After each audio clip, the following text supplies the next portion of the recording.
Hey guys, it's your girl Dominique with Empathic Guidance, and I'm back with yet another video for you guys today. Now, this is the third and final video to the 3-video storytime series that I'm doing for you guys today. I feel super accomplished. I had to take a pause, cook dinner, get everybody situated so that I can actually have time to sit down and tell you guys this story without anybody interrupting me with "Mom, I'm hungry." So I got that situated and just freshen myself up a bit so I ain't gotta be looking at the same thing every time. But yeah. So this is the to be continued from storytime number 2. If you haven't seen storytime number 1 and number 2, I need you to click off this video, go and watch storytime number 1, storytime number 2, and then you will be able to understand this part 3 fluently. If you just watch this one and don't get 2 and 3, then you will not see what led, or you will not hear what led up to this final story, which is story number 3. Also, if you're not already subscribed, go ahead, click that subscribe button, the notification bell for future updates, like the video, comment the video. If it's any future content that you guys would like to hear or see from me, go ahead and suggest that down in the comment section, okay? Because I'm very receptive to subjects that people want to hear me talk about. I'm very receptive. I already got a request today in my Facebook inbox. If you're not already following me on Facebook, I'm Dominique V. Johnson on Facebook. I'm Dominique Valentine on Instagram. And on Snapchat, I'm Domi Valentine. That's DOMIVALENTINE. Okay? So follow me, guys, because I will follow back. Now, to the story time. As I left off on the last story, I was telling you guys that what I kind of felt was just going to be like a revenge kind of encounter ended up turning into like a 3-month affair. Like, we literally were Hat and I. Remember, her fake name is Hat in the video. Hat and I ended up really hitting it off. Like, we was really sneaking, meeting up, seeing each other. Like, most of the time I used to go up to her job and like cook her food and like just go up there and be chilling. Her co-workers was like freaking in love with me. Such traitors. When I think about it, it's like, damn, y'all know she got a wife and y'all just trading. But her co-workers absolutely love me. So I was basically spent her whole shift up there with her, you know, just chilling and kicking it, because, you know, if we wasn't at my place, we definitely couldn't go to her place because she had a whole family at the house or whatever. And you know, even at my place, I had to be careful about it because everybody knew her, you know, as BD's best friend or whatever. So yeah, we both got to the point where we were kind of exchanging I love yous, which I know that's crazy, but everybody that knows lesbians know that we move extremely emotionally fast. Like, you will literally go from date 1 to U-Haul on the second day to I love you on the third day to let's get engaged on the 4th day, and by the 5th day y'all getting in vitro so y'all can have each other kids. So y'all know how quick that goes. So 3 months on top of us knowing each other for a little under a decade, it was kind of easy for us to catch feelings because we already like had a great bond. We had a great connection as friends before we got to that point. So, you know, we were kind of like exchanging I love yous. I was starting to get to the point where I was like getting so freaking like jealous, like when she would be off of work, because it was always like me having to spend my off days like in at her hot job in the back while she working, instead of like us being able to go out and do something or whatever. So I was just starting to get fed up. Like, you know what? This is starting to be too much, you know what I'm saying? And I think one night we went out to the strip club and a couple of his coworkers came, and I think my brother had went out with us, and we was just having a good time. Like, we went to You know what? I can't remember what the name of the strip club is. All I know is that it's closed down now. It was All Stars. Yeah. It was the junk. Before I moved out of state, it was the junk. Like, that's where everybody used to want to go when they want to see a titty and ass show. Okay? And it was good. But they shut that place down because that place had underage girls dancing in there. Now, I don't remember seeing nothing like that when I was there because I'm not an R. Shelley, but I'm just saying it was grown women dancing for us. So let me just put the disclaimer on that because I'm not with that mess, okay? So anyway, we ended up going out to All Stars. We was drinking Grey Goose, and it was like I was in my freaking feelings. Like I was in my feelings before I was even drunk because I was just thinking to myself like, this got to come to an end soon because it's getting to the point where I'm falling for her and I want to be with her and I know I can't be with her because she is not just in a relationship but she married. You know what I'm saying? So I'm like, and she is she is my kid's godmother and she is my BD's best friend. You know, it's just too much. And she has a lovely, you know, I had nothing against her wife. You know, it wasn't anything vindictive against her. It was just my own selfishness, you know, messing with somebody else's man messing with somebody else's woman because I'm pissed off that mine wasn't acting right or because whatever, it was over with. So I was just acting jaded, acting out of pocket, acting out of character, and selfishly hurting somebody else for my own gratification, which as you can see now is very freaking disappointing to me. Like, dog, I mean, I know I'm telling y'all this story time for entertainment, but the reason why I even agreed to this, as I want to state once again, is because these situations where I call myself justifying or receiving justice for something that was done wrong to me, I created bad karmic debt for myself, which later, as life went on, I had to pay back. I had to endure really horrendous betraying situations because of me not thinking clearly, like, you know what, that's not me. Let them do them and let me continue being the light source that I am, because I don't need to use my body to gain revenge on anybody. That's number one. You should never be adding no body count. And that it doesn't matter whether it's a male or female, because every single time you are sexually active with somebody, that's exchanging energy with that person.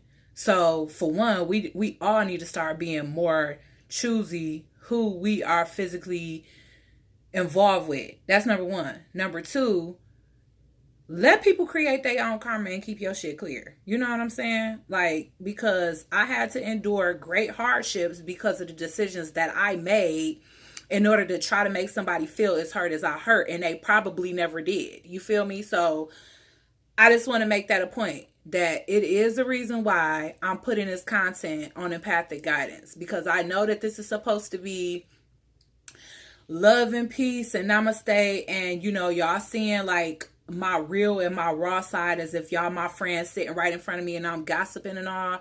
But at the end game, this whole channel has a purpose, and that whole purpose is spiritual evolution, is self growth, like loving yourself more, having more respect for yourself, all of that. And yes, I am going to incorporate stories, and yes, it's going to expose ratchet sides to me before I reach this level of ascension, or before I reach this level of consciousness that I had to go through to get to this point. And that's my reason of making this, not to be encouraging ratchet behavior or you being selfish and hurting somebody else for your own selfish gratification.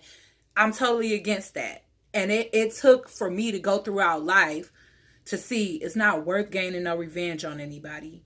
It's not worth, you know, having to say, look, okay, I'm adding this person to the list of people I slept with just to get back at somebody that don't care about that type of thing. Somebody that probably asleep with 120 people and not think twice about it. Meanwhile, I'm trying to keep my shit on one hand. You know what I'm saying? So that's my advice to people. You know, if you out here and you find yourself being done wrong in every situation because you have a kind soul and people that don't prey on that, So you feel like every situation you either being abused in some kind of way, because it wasn't just the cheating in my relationships. Abuse, some form of abuse took place in each one of my relationships, whether that be verbal, mental, emotional, physical. I have endured all realms and all aspects of abuse. And for me to be sitting here in front of y'all today as a whole person and not broke down and not in an insane asylum, or, not giving up on love, or not one of those hurt people that has to hurt people to make themselves feel good, is a miracle to me. And that's why I know that I endured these things to spread, to help others, like help others through these situations. Spare yourself.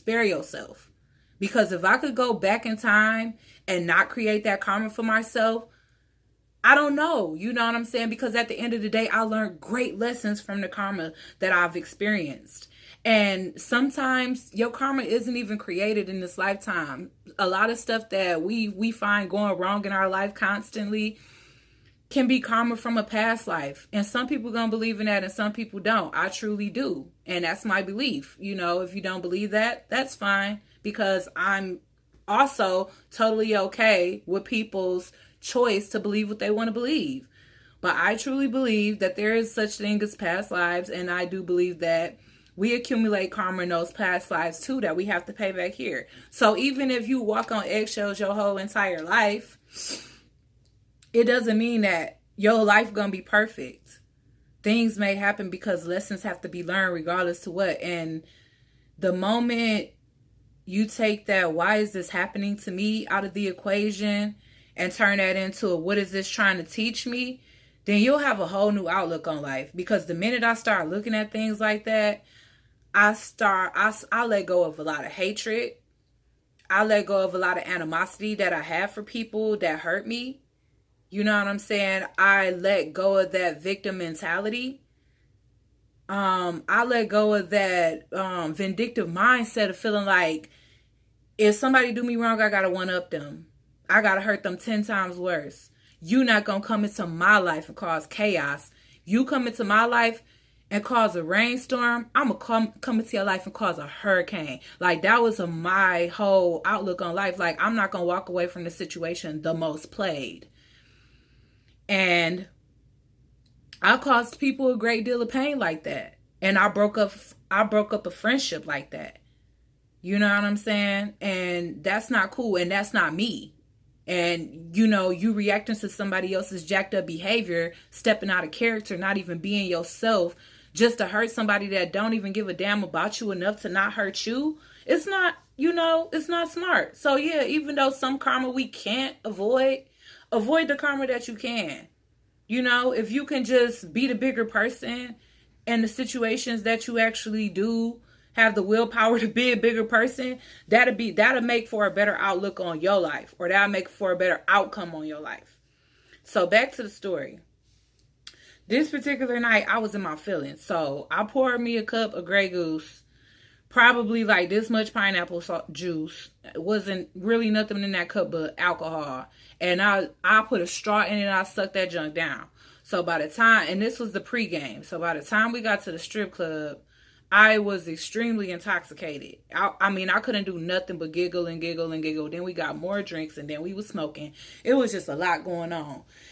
And as we was driving home, and people in the car, including one of my family members and one of her friends, one of Hat's friends, people in the car, and we just drunk talking, oh, I love you. Oh, I love you too.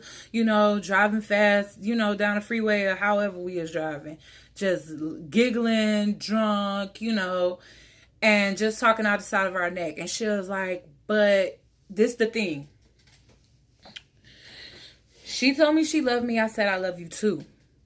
But then she looked dead at me and she said, but I really, really love my wife.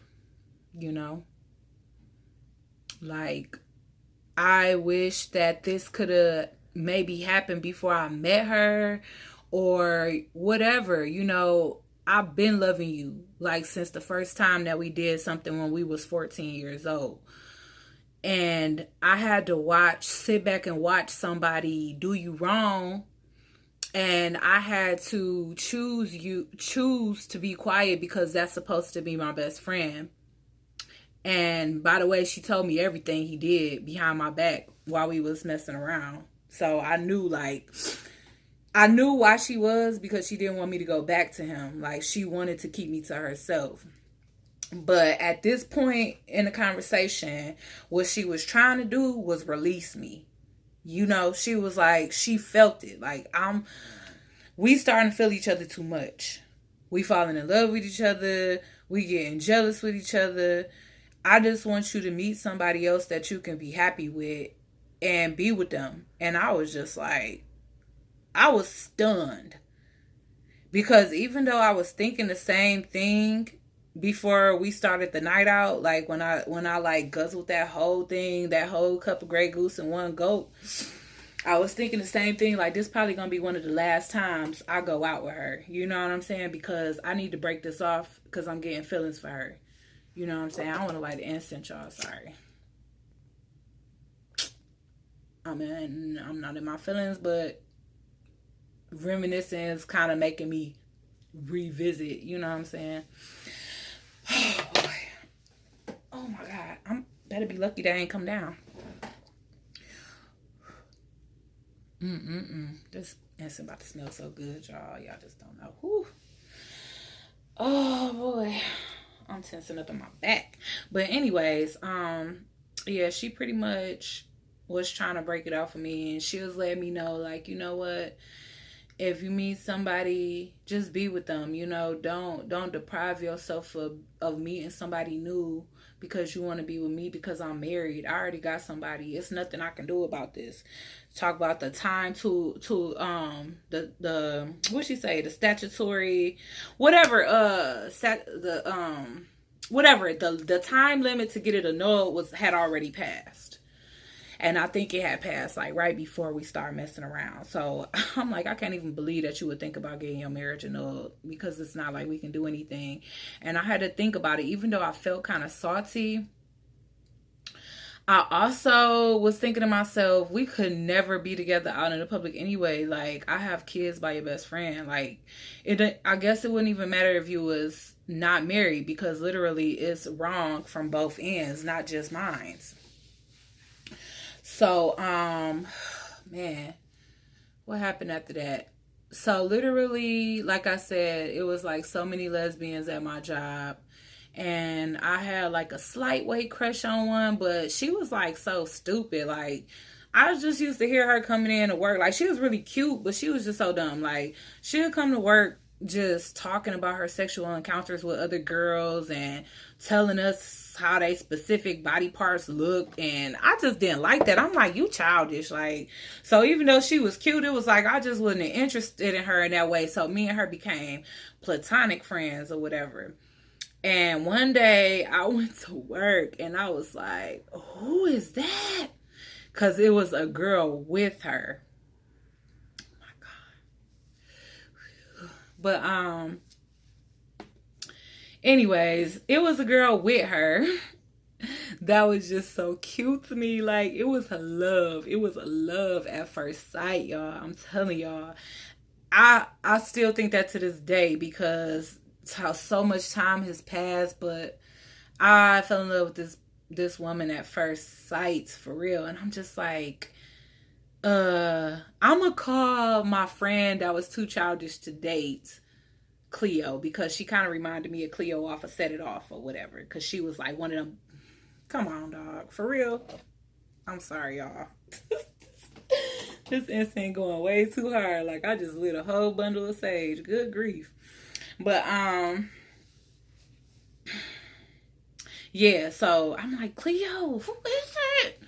She's like, oh, that's my friend. I'm gonna call her Tattoo, because she has so many tattoos. Oh my God, she low-key. Dang, I don't know why I'm feeling like this. I don't want to feel like this. It's my ex. But she was like, oh yeah, that's my homegirl Tattoo. I'm like, God, I'm in love. Like, she is so fine. And she was like, girl, she got a girlfriend. I'm like, why everybody got like gonna have a girlfriend? So I don't know what happened, but I think she ended up telling Tattoo that I had a crush on her, right? So I don't know what ended up happening, but I think me and Tattoo ran into each other in the lunchroom on break or something like that. And she just came up and started talking to me. And I was like, oh my God, she's so cute. And she just had this California style because she was from California. She was super tall. Like, I don't know. She just had all the features that I love on a woman. So I was just like, wow, she is so cute. Like, I ain't never in my life seen a girl, like a masculine girl, so freaking cute. But she was so cute, y'all. For real, like, I don't know. We was so cute together. Like, we was like the same complexion. We both had the same texture hair. She had these super thick eyebrows that look naturally arched. And as y'all already know, I love keeping mine on fleek. And whew, she was just a lot. She was hot. So, and this was a long time ago. So, we evolved. She married now. So, at the end of the day, I don't know what happened, but yeah, we kind of kept bumping into each other, and I think that Cleo told her, like, yeah, Dominique got a crush on you. So I'm like, so one day we bumped into each other in the bathroom, and like, she literally just pinned me up against the wall, like, I want you to come to my house and kidnap me at, I'm skipping a part. So literally while I was still involved with Hat, okay? I was up at Hat's job and Cleo called me. Now Cleo was my platonic friend. Don't forget that part. Cleo called me and was like, look, we having card game and drinks over here. Whatever house that Cleo lived in is the same house Tattoo lived in. And it was just a bunch of lesbians in that house and one mama. Like, it was one mama and her daughter was a lesbian, and all her lesbian friends came to live in that house with that one mama and the girl. You know what I'm saying? So it was like a bunch of people that done ran away from home because they was only like 18, 19 years old, and their parents ain't accept the fact that they was gay. So they was all living in this house together. So I'm like, I'm there with Hat, and I'm like, dang, I want to go because Tattoo there. Now at this point, I haven't expressed to Hat that I met Tattoo and like her, because I'm like, I'm gonna tell her, but you know, if it ain't nothing to tell, I don't want to tell her. Like, so the feeling got to be mutual, then I'll tell her. Whew. So anyways, I ended up going to this card game, y'all, and it was a truth or dare card game. And I don't know if me and her was like dared to kiss, or I think she was dared to do something sexy and I was dared to do something sexy. And from that point forth, the attraction was mutual. Like, she literally was like, yeah, I don't know what I had to do, but I had to do something crazy and sexy. Like, I don't know. I don't want to tell y'all, but I had to do something sexy. Just put it like that, okay? She had to do something sexy too. Whatever I did turn her on. Whatever she did turn me on, okay? We ain't do nothing that night. Because like I told y'all, she got a girlfriend. And her girlfriend was there. So I was kind of irked by that. Like, oh, her girlfriend with a stick ass mustache. I wish she'll go somewhere. But at the same time, it was her girlfriend. I'm just telling y'all, I was young. Y'all already know that I established that shit with y'all. So, pretty much we wrapped up that night, but we was making mad eyes like, oh God, you so fine. Oh God, you so fine. You know, we was just exchanging looks and whatnot. So the next day I seen her at work and she just shot her shot. Like, she just pinned me up against the bathroom wall. Like, listen, I want you to come to my house at 9 p.m. tonight and kidnap me. And I'm just like, what? I'm like, whoa, okay. So I'm just like, I ain't asking no questions. This my crush. We done hung out a couple of times. So every time we hang out, it's in a group setting. I want to hang out with her solo.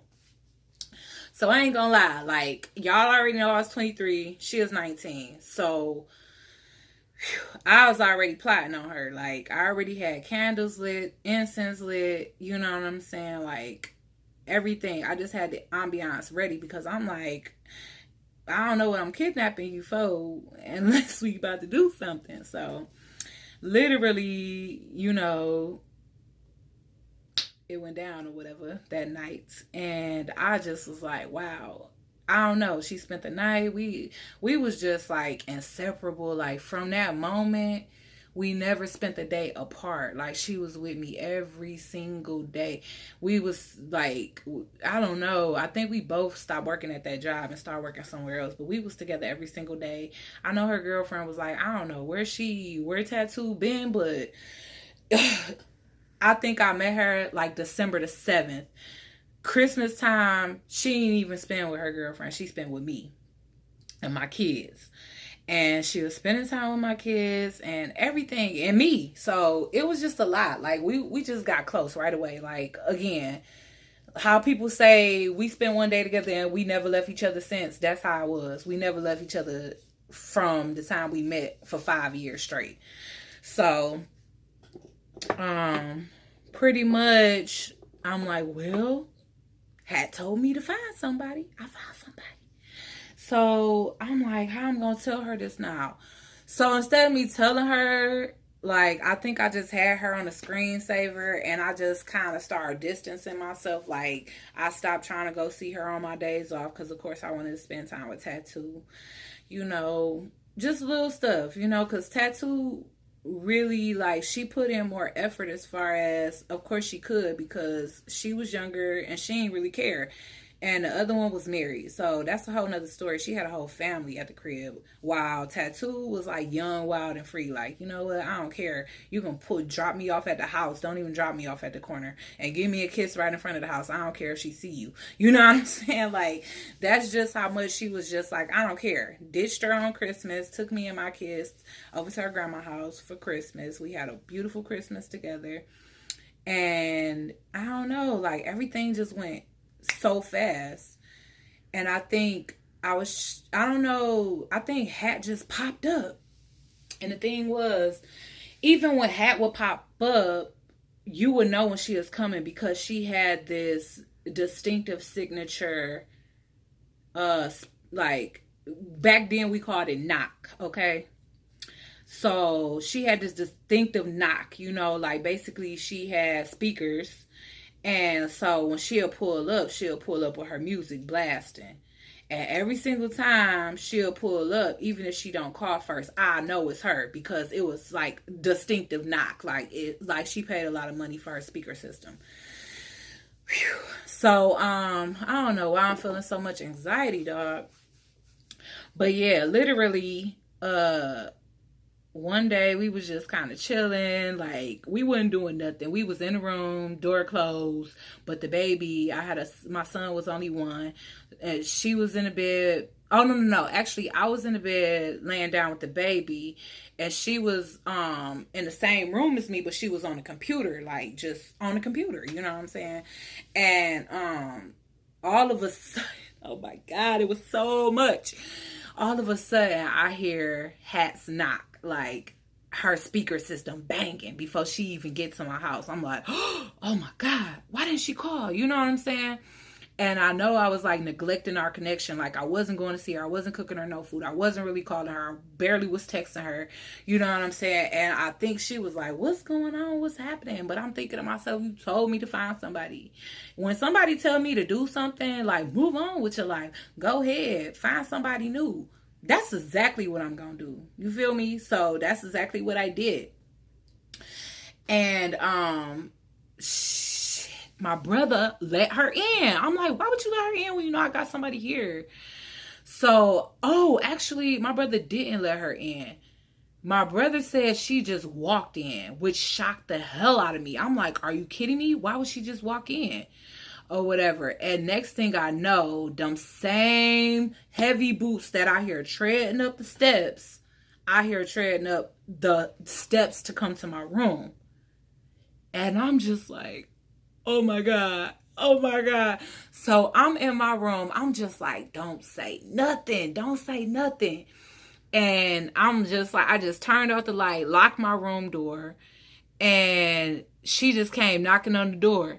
Like, Dominique, I know you in there. And I'm just like, what the hell would make her want to pop up at my house?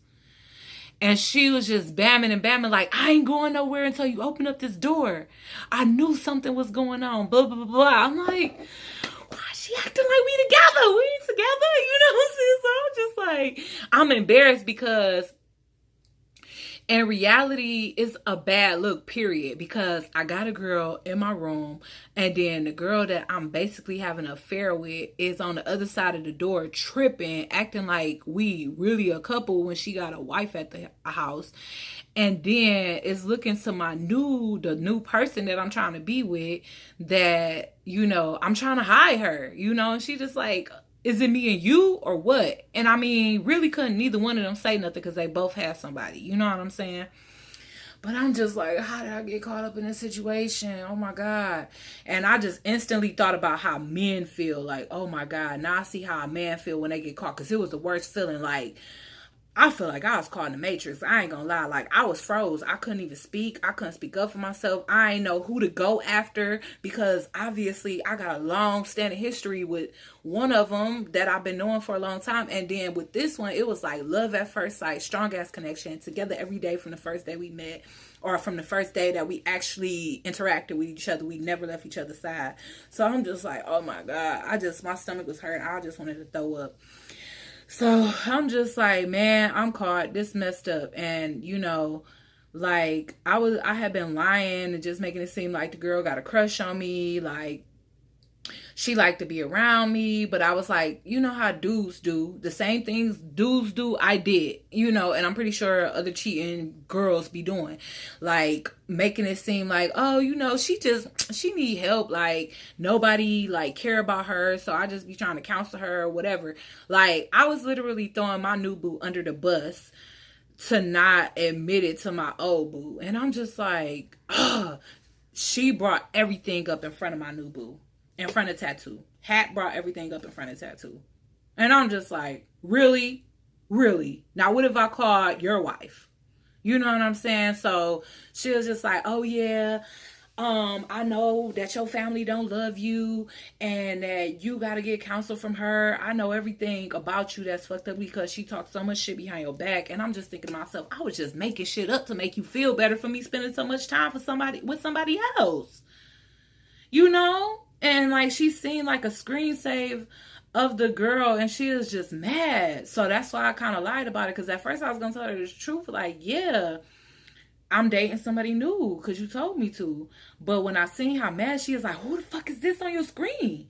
I was like, you know, she a friend, you know, whatever. I don't know. But I just had to make something up. But I was lying. And she came and some stuff I fabricated and some stuff was true and exaggerated, you know, just so it could sound real. But she came back telling the girl everything. And she just looked like she wanted to cry. And Tattoo was really young and Hat was my age. And Hat was established. Like, she was getting unemployment. She was working under the table and she was going to college. So she was getting them college checks too. So, you know, she had a lot more materialistic things than Tattoo. And it was like she was trying to clown what she had on. I was just like, oh my God. She was just like calling her all kind of broke this, broke that. Look at what you got on. Who even wear that shit anymore? And I was so embarrassed because I'm thinking to myself, okay, you dress fly and all of that, but you got a wife. So you need to go home to your freaking wife, you know? But she just was like, oh yeah. And then she made me like go get all her stuff out my room, like stuff that I had hid all in my closet and stuff. Like, y'all already know what y'all bring in a book bag to people's house or whatever. But, you know, a prosthetic, whatchamacallit. You know what I mean, y'all. Come on, read between the lines. I don't want to have to say it because I don't know if underage people gonna be watching this show.